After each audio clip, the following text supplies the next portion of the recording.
क्या कभी आपने ये विचार किया है कि यदि आज से हजारों वर्ष पूर्व किसी ऋषि ने हनुमान जी की महिमा को ऐसे शब्दों में संजोया हो जिन्हें आज बहुत ही कम लोग जानते हों, तो क्या उन शब्दों में आज भी वही दिव्य शक्ति विद्यमान होगी?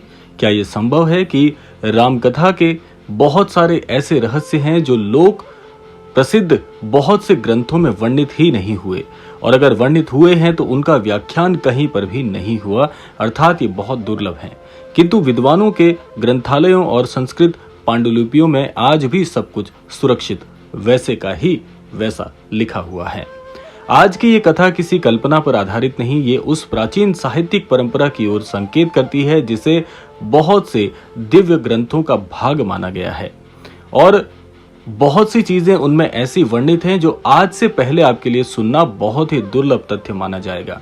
लेकिन अगर ये क्रमांक आपने यहां तक सुना है तो इस पूरे वीडियो को अवश्य आप देखिएगा, क्योंकि आज के इस वीडियो में क्रमांक के सबसे अंतिम भाग में जो हम आपको बताने वाले हैं वो आपके जीवन के लिए सबसे महत्वपूर्ण चीज हो सकती है।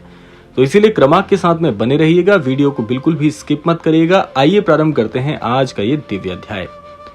तो जैसा हमने आपको पूर्ववत बताया कि आज की ये कथा किसी कल्पना पर आधारित नहीं है, ये उन प्राचीन साहित्यिक परंपरा की ओर हमें इशारा करती है जहां से ये सारी चीजें आपके जीवन का भाग बनने जा रही हैं।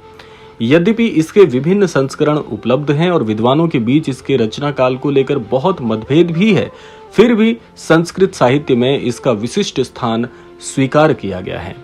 लोक श्रुति में एक सुंदर कथा कही जाती है कि जब श्री हनुमान जी ने स्वयं राम कथा को शिलाओं पर अंकित किया तब उसकी महिमा इतनी विलक्षण थी कि महर्षि वाल्मीकि ने विनम्र भाव से कहा कि यदि ये ग्रंथ लोक में आ गया, अर्थात लोक कल्याण के लिए भविष्य में आ जाता है, तो मेरी रामायण को कौन पढ़ेगा।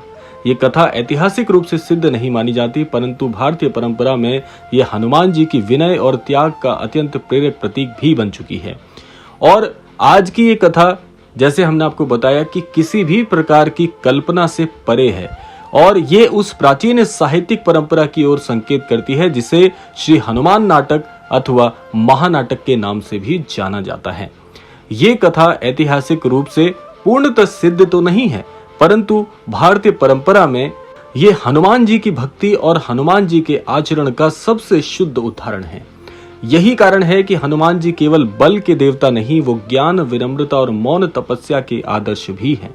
इसी परंपरा से प्रेरित होकर आगे चलकर संस्कृत में श्री हनुमान नाटक की रचना हुई, जिसमें श्री राम, माता सीता और हनुमान जी के अनेक भावपूर्ण प्रसंग अत्यंत अलंकारिक शैली में वर्णित हैं। परंतु इस ग्रंथ की सबसे बड़ी विशेषता ये नहीं है कि इसमें युद्ध का वर्णन है, सबसे बड़ा रहस्य यह है कि इसमें हनुमान जी को केवल एक वीर योद्धा नहीं बल्कि भक्ति के जीवंत स्वरूप के रूप में भी प्रस्तुत किया गया है। कहा जाता है कि यहाँ अहंकार पूरी तरह से क्षीण हो जाता है। ऐसा कहा जाता है कि जहाँ अहंकार समाप्त हो जाए वहीं से हनुमान जी का वास्तविक स्वरूप प्रकट होता है। आज अधिकांश लोग हनुमान जी को केवल संकट मोचन के रूप में स्मरण करते हैं, लेकिन प्राचीन आचार्यों ने उन्हें मन, वचन और कर्म की शुद्धि के देवता भी कहा है। जब मनुष्य का मन भय से भर जाता है, जब निर्णय लेने की शक्ति क्षीण हो जाती है, जब परिश्रम का फल दिखाई नहीं देता, तब केवल बाहरी संघर्ष नहीं, भीतर का संघर्ष भी प्रारंभ हो जाता है। और यहीं से आरंभ होती है श्री हनुमान उपासना की वास्तविक यात्रा। श्री हनुमान नाटक के अनेक प्रसंगों में यह संकेत मिलता है कि हनुमान जी की सबसे बड़ी शक्ति उनका बल नहीं बल्कि उनका अखंड राम स्मरण था।